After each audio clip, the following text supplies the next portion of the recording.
three things that you need to start an exercise routine in the pool. And those three things are a good supportive swimsuit that is chlorine resistant.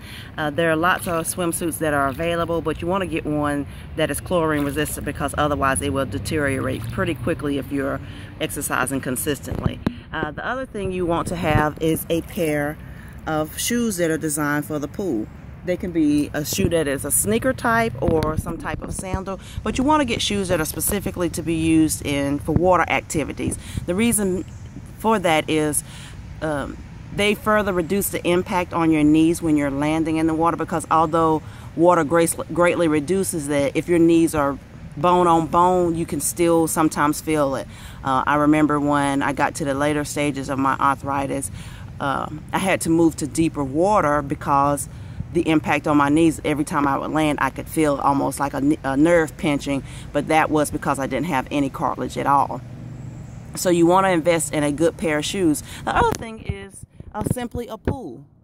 It can be a community pool, it can be a pool at a gym, or a private pool of your own. But those are it. That's it. Three things. And that's simple exercises you can do that if you're intimidated by joining a water aerobics class right away, or walking back and forth, marching towards soldier marching where you have a straight leg. All of those exercises increase the strength of your quadriceps, and they help with balance. And if you hold your stomach in while you're doing it, it's even more beneficial. But that's it. That's all it takes to start a routine working out in water, and from there you can work your way up.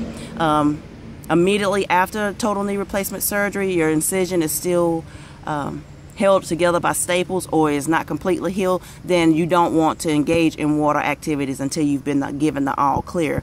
Matter of fact, after I had my right knee replacement, I went to a physical therapy office that specifically had a pool because I already knew the benefit of it and enjoyed it. In the water, you are capable of doing many things that you can't do on land. And actually, some of the poses, I can float very well. I'm not a great swimmer.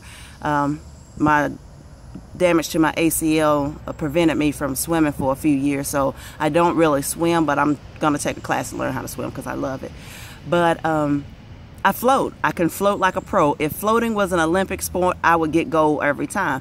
But what I do is I incorporate some of the yoga poses that I can't do on land in my adaptive yoga class. I incorporate them into my floating. I can do back bends and a variety of different stretches that I need the assistance of a strap in class, but in the pool I can reach back and grab my ankles with no problem. So the pool offers a great variety of things that you can do. So again, it's about engaging in activities that you enjoy, that you will keep up, because there's no need in joining a gym, starting to take a class that's power XXX, and you can't maintain that, whether that's due to physical limitations or you're not ready for that level of exercise.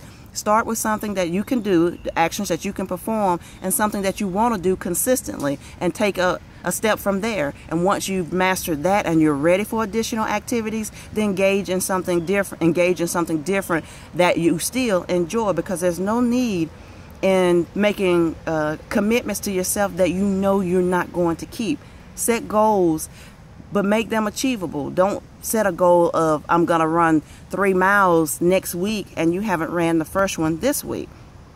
So again, engage in activities that you enjoy. I'm going to sign off, guys, because I'm getting ready to walk some, and then I'm going to actually do some water aerobics, and then I'm going to float all my stress away. All right, guys, have a great day.